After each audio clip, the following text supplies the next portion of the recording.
힘들어요. 매일 찬양이 좋다는 얘기를 되풀이하려니까 힘듭니다. 좋으면 익숙해져야 되는데 항상 좋은 게 새롭습니다. 마음 같아서는 저도 저 자리에 있고 싶은데 저 실력은 실력은 됩니다. 저는 그래도 베이스는 좀 됩니다. 근데 여러분 가운데도 같이 또 달란트가 다 다르시겠죠. 그래도 내가 좀 찬양의 달란트를 좀 받고 이런 일에 헌신하고 싶다. 어떻게 단원이는지는 전 모르겠습니다만 그럼 한번 문을 두드리시면 아마 여러분들도 그 달란트를 사용하실 수 있을 것 같아요. 아마 오늘 끝나고 나서도 예배 끝나고 나서도 아마 한 번 마지막에 더 하시죠? 그때 한 번 더 앉아서 한 번 더 듣고 가도 은혜가 될 것 같습니다. 처음에 이렇게 아카펠라로 쫙 나오는데 유시카즈 아카펠라도 알고 아카펠라로 쫙 나오는데 참 진짜 최고의 악기가 이 몸통이라는 말이 참 맞습니다. 쫙 나오는데 찬양이 너무 좋았어요. 이런 목사가 이런 얘기하면 좀 그렇지만 설교하기 싫을 정도로 저 은혜로 좀 끝내고 싶을 정도로 좋습니다. 한번 그렇게 하시고 아마 오늘 예배 끝나고 나서 또 좀 앉으셔서 또 듣고 가도 좋으실 것 같습니다. 제가 지난주에 이번 주죠. 이번 주에 이제 방송을 할 일이 있어서 우리 부산의 포도원교회 김문은 목사님과 같이 방송을 하게 됐습니다. 말씀을 나누다 보니까 이분이 이런 말씀을 하세요. 하나님 말씀을 들을 때 다리가 떨리면 가짜고 가슴이 떨리면 진짜다. 이런 말씀을 하시는데 저한테 와 닿더라고요. 오늘 임명 예배이기도 하고 또 뿐만 아니라 우리 모두가 다 그리스도인으로 사명자로 부르심을 받았죠. 우리들이 해야 할 것이 있습니다. 예수님만 바라보자라는 것입니다. 이것이 여러분들의 다리를 떨리게 하는 것이 아니라 가슴을 떨리게 했으면 좋겠다. 이것 때문에 이번 1년이 우리의 가슴이 떨리는 그 떨림이 있으면 참 행복하겠다. 이런 소망이 생겼습니다. 2024년을 시작하면서 우리는 예수님만 바라보자 라는 결단을 했습니다. 이제 첫 예배 시리즈죠. 바라봄의 법칙 두 번째 시간 버티는 것이 믿음이다. 예수님을 바라본다. 바라보는 자리에는 항상 믿음의 자리가 있습니다. 믿음의 자리에서 바라보게 되어 있죠. 오늘 저는 바라보는 자리, 이 믿음에 대해서 여러분들과 좀 말씀을 나누려고 합니다. 믿음이 무엇인가? 그리스도인에게 가장 무서운 말씀 중에 하나가 무거운 말씀 다 됩니다. 무거운 말씀, 무서운 말씀 중에 하나가 누가복음 18장 8절 말씀인 것 같습니다.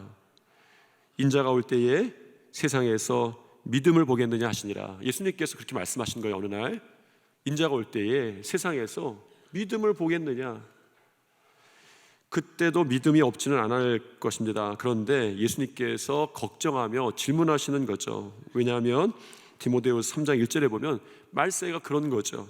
말세에 고통하는 때가 이르러 사람들이 자기를 사랑하며 돈을 사랑하며 자랑하며 교만하며 비방하며 부모를 거역하며 감사하지 아니하며 거룩하지 아니하며 무정하며 원통함을 풀지 아니하며 모함하며 절제하지 못하며 사나우며 선한 것을 좋아하지 아니하며 배신하며 조급하며 자만하며 쾌락 사랑하기를 하나님 사랑하는 것보다 더하며 경건의 모양은 있으나 경건의 능력은 부인하니 이 같은 자들에게서 내가 돌아서라. 너무 많은 일들이 있는데 여러분 이쯤 되면 진짜 이 사이에 어디 믿음이 있을 구멍이 안 보이는 것 같습니다. 사실 그때도 기독교인들은 많이 있을 것입니다. 그런데 예수님께서는 믿음에 관하여서는 좀 다르게 보신 것 같아요. 기독교인들이 많고 교회 다니는 사람들이 많은 것과 믿음을 가진 사람들을 구분해 놓으신 것 같습니다. 저는 믿음을 보겠느냐라는 주님의 말씀이 믿음이 없다라는 말도 들리지만 이 말이 이 예수님께서 믿음에 대해서 우리와는 다르게 보고 계셨다 이런 생각도 좀 듭니다. 믿음이 무엇인가 하는 것을 보기 전에 우리가 하나 확인해야 될 것이 있죠. 우리의 신앙에서 믿음이 얼마나 중요하게 생각하고 있는가, 믿고 있는가라는 거죠. 믿음 두말할 것 없이 중요합니다. 말할 수 없이 중요하죠. 우리는 수없이 믿음에 대한 이야기를 하고 있습니다. 그런데 이상한 것이 있어요. 그렇게 믿음이 중요하다면 왜 구약 성경에는 믿음이라는 단어가 한 번밖에 등장하지 않는가라는 것입니다. 구약 성경에 이 믿음이라는 단어가 한 번밖에 안 나와요. 하박국 2장 4절 말씀입니다. 의인은 믿음으로 말미암아 살리라, 이 말씀이에요. 여러분, 이상하지 않습니까? 구약 성경을 보면서 왜 믿음이란 단어를 사용하지 않는지 궁금하거나 의아해 보신 적은 있으신지 모르겠습니다. 이 믿음이라는 단어가 구약 성경이니까 히브리어로는 에무나라고 합니다. 아만이라는 것이 믿다, 믿는다 이런 말인데 이 말의 명사형이에요. 아만의 명사형이 에무나, 믿음이란 말입니다. 사실은 성경에, 구약 성경에 에무나가 딱 한 번밖에 나오지 않는 것이 아니라 이 에무나가 믿음이라고 번역된 경우가 딱 한 번뿐이다 라는 것입니다. 사실 구약 성경에 믿음이 한 번 나오는 것은, 믿음이라는 단어가 한 번 나오는 것은 옛날 우리가 읽었던 개역 성경이고 요즘 우리가 읽는 개역 개정 성경에 더 많이 나옵니다. 3번 나옵니다. 우리가 읽은 하박국 2장 4절을 비롯해서 사무엘상 14장 33절에 이렇게 말하죠. 무리가 사울에게 전하여 이르되 보소서 백성이 고기를 핏째 먹어 여호와께 범죄하였나이다. 사울이 이르되 너희가 믿음 없이 행하였도다. 이제 큰 돌을 내게로 굴려오라 하고, 그리고 나오는 것이 다니엘서 6장 23절 말씀입니다. 왕이 심히 기뻐서 명하여 다니엘을 굴에서 올리라 하매, 같이 읽죠. 저만 읽기 좀 같이 읽자고 하는 것이 어떤 마음인지 아시죠? 다른 마음은 아닙니다. 같이 한번 읽겠습니다. 왕이 심히 기뻐서 명하여 다니엘을 굴에서 올리라 하매 그들이 다니엘을 굴에서 올린즉 그의 몸이 조금도 상하지 아니하였으니 이는 그가 자기의 하나님을 믿음이었더라. 여러분, 놀랍지 않습니까? 분명히 믿음이 너무나도 중요한데 구약 성경에 대해서는 이 믿음이라는 단어를 그렇게 많이 사용하지 않는 거예요. 그런데 실상은 좀 다릅니다. 사실 히브리어 원어로 성경을 좀 보면 에무나란 말은 성경에 49번에 기록되어 있어요. 그런데 이 말이 우리말로는 다 믿음으로 번역되지는 않았습니다. 장점이 있죠. 사실은 믿음으로 번역되지는 않지만 믿음의 다른 모습들을 보여주는 거예요. 에무나가 믿음인데 믿음의 모습이 이런 모습의 구체적으로 속성들을 보여주는 그런 표현들이 참 많습니다. 그래서 이 에무나가 믿음으로 번역되지는 않았지만 믿음의 다른 모습들이 구약 성경에는 우리에게 많은 부분에 소개해주고 있습니다. 오늘 우리가 읽은 본문에도 이 에무나가 번역된 표현이 있습니다. 이 믿음이 번역된 표현이 있어요. 물론 믿음으로는 번역되지 않았습니다. 그러나 그것도 하나의 믿음의 속성이에요. 아마 말씀을 드리면서 눈으로 한번 말씀을 쭉 묵상해 가시면서 어떤 표현이 에무나인가 한번 찾아보셔도 괜찮습니다. 만약 여러분들이 찾고 나서 예배 가운데 저는 목사님 말씀하시기 전에 이걸 벌써 알았습니다, 깨달았습니다 라고 하시는 분은 저한테 말씀해 주시면 제가 나중에 후한 사례를 하고 싶은 마음은 있으나, 마음은 그렇지만 그렇게는 하지 못할 것 같은데 그렇게 한번 보셔도 되겠어요. 어느 표현이 과연 믿음일까라는 거죠. 오늘 본문 이야기를 먼저 좀 잠깐 보면 그렇습니다. 오늘 본문이 애굽에서 고통받던 이스라엘 백성을 하나님께서 모세를 통하여서 구원해 주신 그 출애굽의 이야기 가운데 등장하는 한 부분이에요. 이스라엘 백성은 이집트에 엄청난 힘을 얻고 그들을 구원하신 하나님을 경험하게 됩니다. 문제는 그 다음부터죠. 항상 시험은, 고난은, 문제는, 어려운 것들은 우리가 일어섰다고 생각했을 때에 우리에게 도전해 오는 것들이 참 많습니다.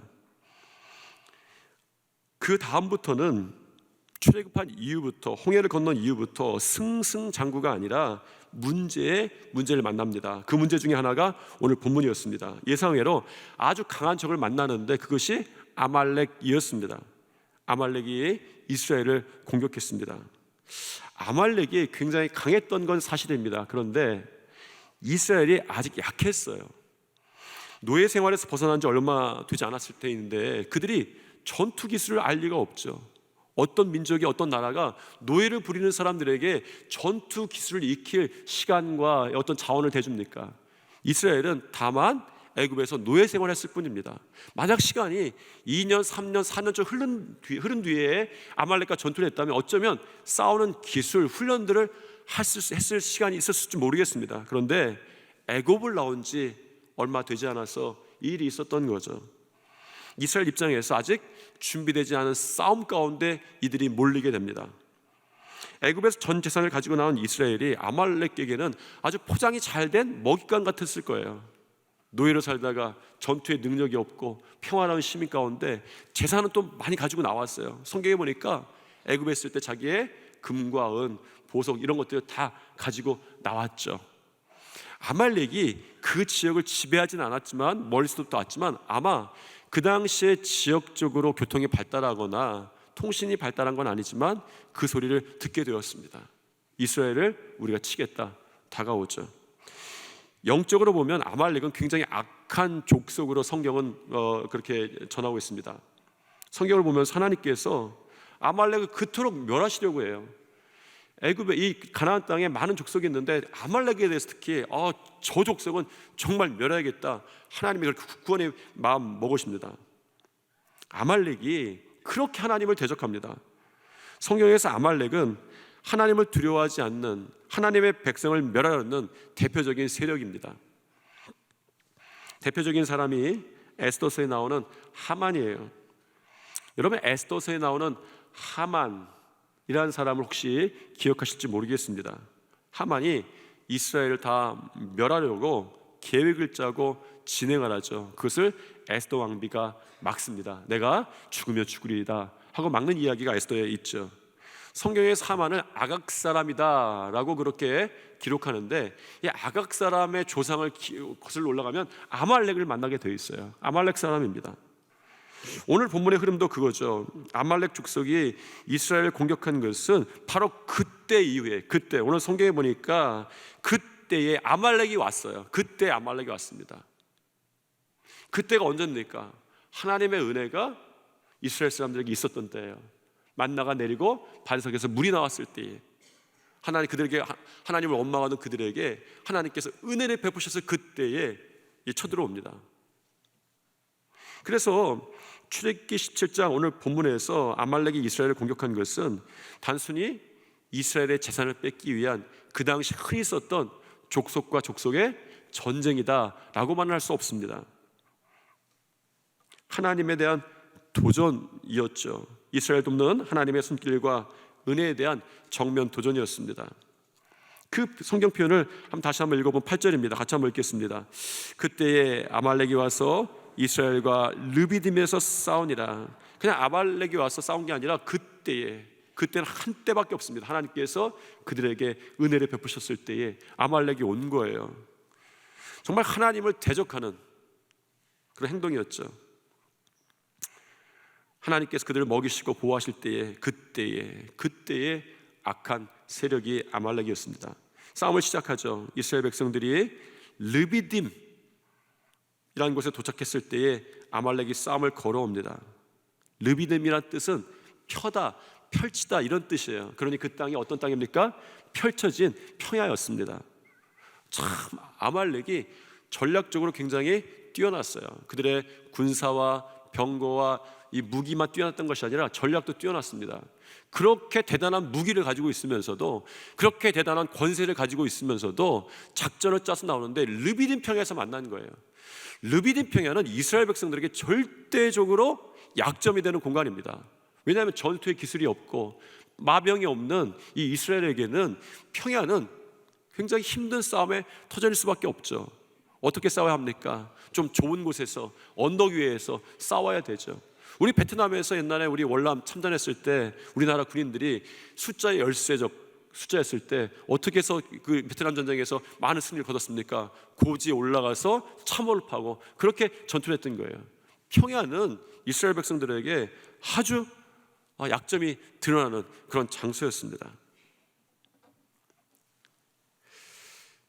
이런 위기 때에 지도자 모세가 당시 젊은 리더였던 여호수아를 부르죠. 그리고 이렇게 말합니다.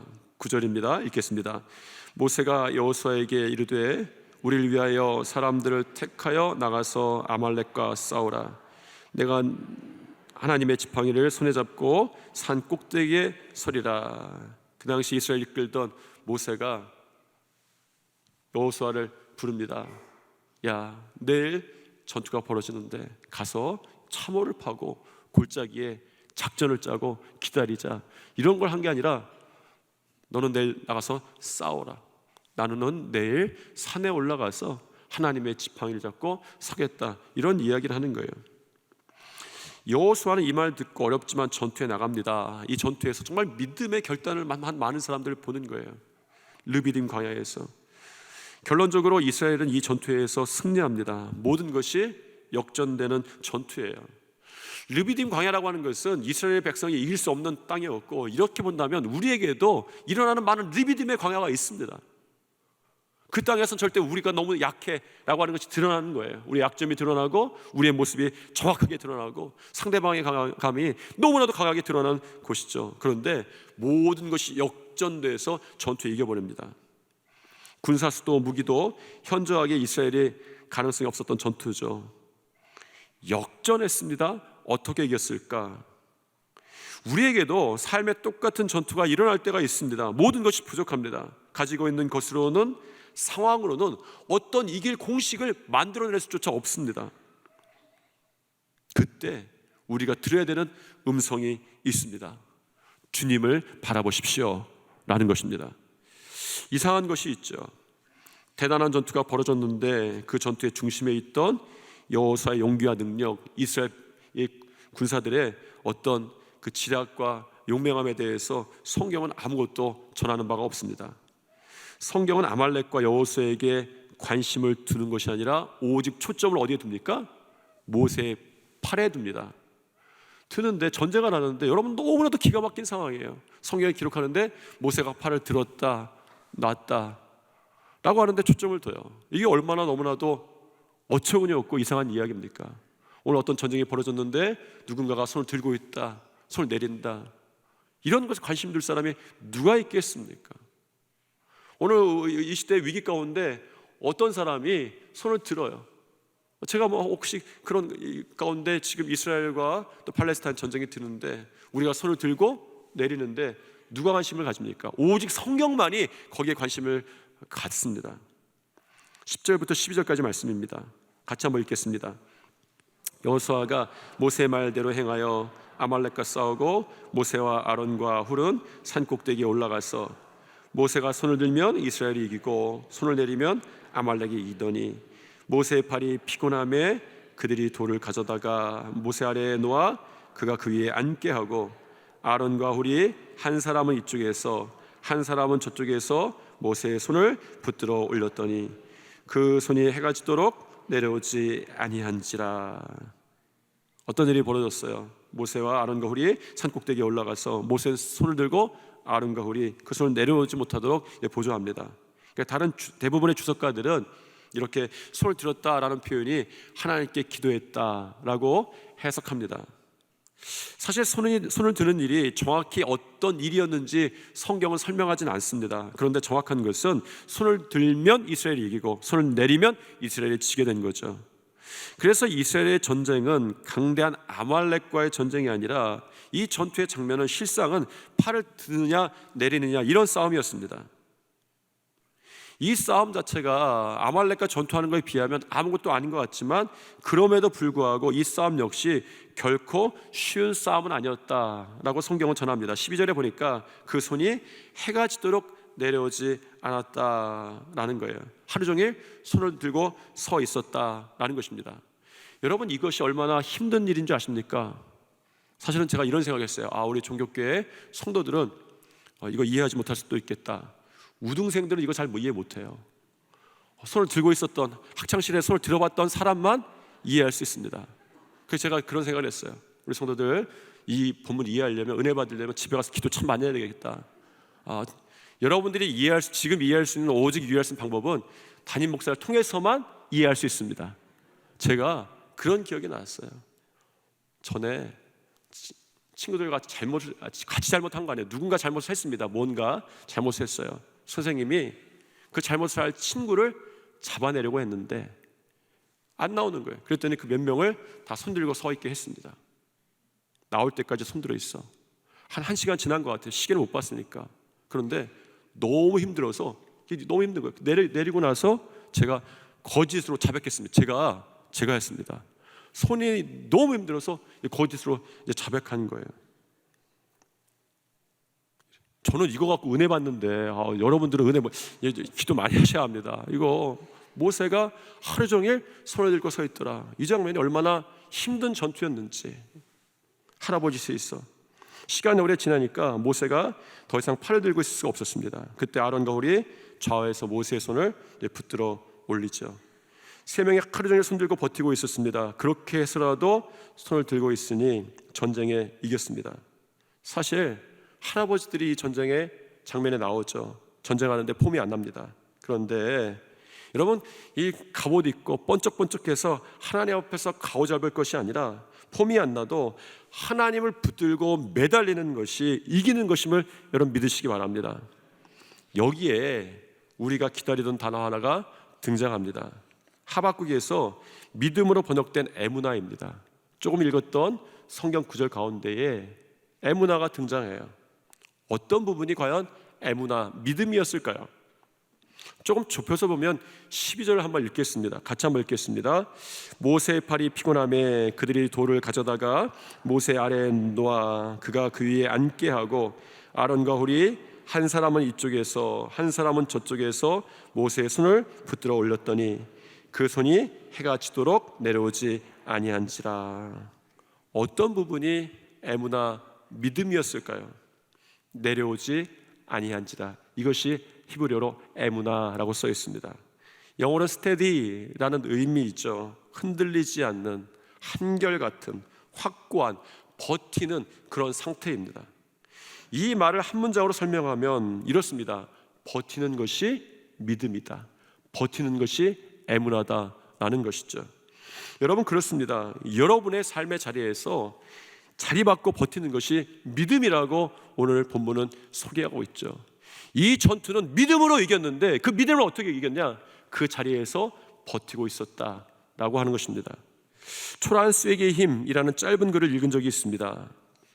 석공들이 큰 바위를 쪼개는 방법이 있습니다. 대단한 기계로 그 바위를 다 가르는 것이 아닙니다. 먼저 작은 구멍을 뚫습니다. 이후에 참나무 쐐기를 박죠.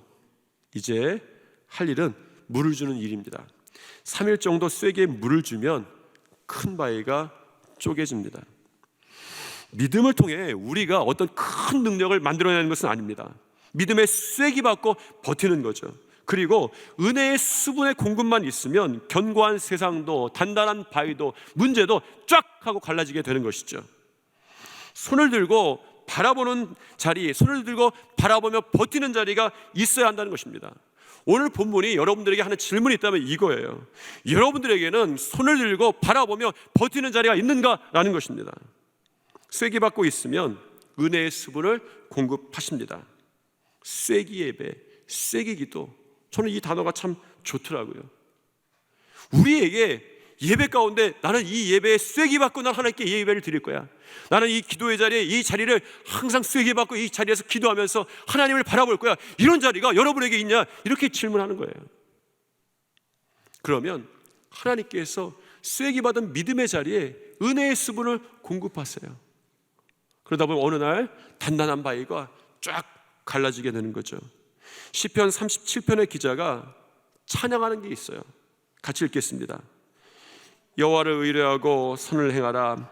땅에 머무는 동안 그의 성실을 먹을거리로 삼을지어다. 사실은 여기에도 에무나가 있어요.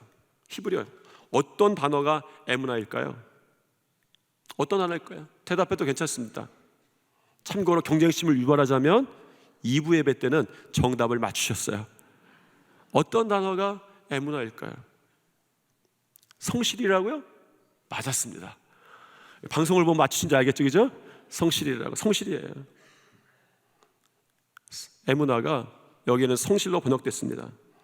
사람이 하면 에무나가 믿음이 되기도 하고 버티는 것이 되기도 합니다. 그런데 에무나를 우리 주님께서 붙들면 성실이 되는 거예요. 우리가 버티는 자리에 하나님께 성실로 은혜를 입히신다는 것입니다. 우리가 쐐기 받고 바라보고 있으면 우리 주님은 성실하게 은혜의 수분을 공급해서 세상 그깟 것, 바위 그깟 것, 문제 그깟 것, 우리가 작은 뚫은 그 쐐기 받는 곳에 은혜의 수분을 공급하셔서 바위를 갈라주시는 거죠. 버티고 그 자리에서 주님을 바라보는 자들에게 주어진 것이 있다. 오늘 성경은 계속해서 이야기합니다. 오늘 보면 15절에 나오는 것이 있습니다. 여호와 니시라는 표현이에요. 여호와는 하나님을 부르는 호칭이고 니시는 깃발이라는 뜻입니다. 하나님의 깃발이라는 뜻이죠. 여호와의 니시, 승리의 깃발입니다. 왜 우리 가운데에 쐐기 받고 믿음으로 바라보고 있으면 왜 승리합니까? 하나님의 깃발, 여호와의 깃발이 그곳에 꽂히기 때문이에요. 13절부터 16절까지 한번 읽어보겠습니다. 같이 읽겠습니다. 여호수아가 칼날로 아말렉과 그 백성을 쳐서 무찌르니라. 여호와께서 모세에게 이르시되 이것을 책에 기록하여 기념하게 하고 여호수아의 귀에 외어 들리라. 내가 아말렉을 없이 하여 천하에서 기억도 못하게 하리라. 모세가 제단 쌓고 그 이름을 여호와 니시라 하고 이르되 여호와께서 맹세하시기를 여호와가 아말렉과 더불어 대대로 싸우리라 하셨더라. 이런 말씀을 잘 보셔야 합니다. 이 승리라고 나서 하나님께 승리하셨다 깃발을 꽂고 끝난 것이 아니라 여호와께서 아말렉과 더불어 대대에 싸우시겠다라는 거예요. 믿음의 자리에 쐐기 받고 있는 사람들에게 하나님의 약속이 있는데 대대에 하나님께 싸우시겠다라고 말씀하십니다. 이 싸움이 누구의 싸움이었습니까? 이스라엘 백성들의 싸움이 아니라 여호와 하나님의 싸움, 우리 주님의 싸움이셨죠. 여러분, 우리의 능력이 아니라 하나님이 이 싸움의 주인 되시는 방법이 믿음으로 그 자리에 쐐기 받고 있는 것이죠. 예수님을 바라보는 믿음의 자리를 여러분 지키시기를 바랍니다. 달라지죠. 우리 종교교회 124년도 여러분의 삶도 버티면서 믿음의 쐐기를 받고 지금까지 왔습니다. 앞으로도 우리가 쐐기 받고 주님 바라볼 때에 역사하실 줄 믿습니다. 여러분의 인생 가운데 믿음의 기적, 믿음의 역사 필요한가? 쐐기 받고 버텨라. 쐐기 기도, 쐐기 예배. 여러분들에게 어떤 쐐기의 신앙의 믿음의 결단들이 있을지 모르겠습니다. 무조건 믿음의 자리에 쐐기 박으십시오. 그 자리에서 보이는 것이 있습니다. 승리하게 하시는 예수 그리스도가 여러분들에게 보일 줄 믿습니다. 그리고 여러분의 그 자리를 여호와의 승리의 깃발로 꽂게 해 주실 것입니다. 우리 옆에 분과 한번 이렇게 인사하겠습니다. 쐐기 받고 믿음의 자리를 지킵시다. 기도하겠습니다. 주님, 저에게 믿음의 자리로 불러주심을 감사합니다. 이 자리에서 흔들리지 않고 주님 바라보게 도와주시옵소서. 그렇게 주님 바라볼 때 여호와 니시, 주님의 승리의 깃발이 꽂히는 인생이 되게 하여 주시옵소서. 예수님 이름으로 기도드립니다. 아멘.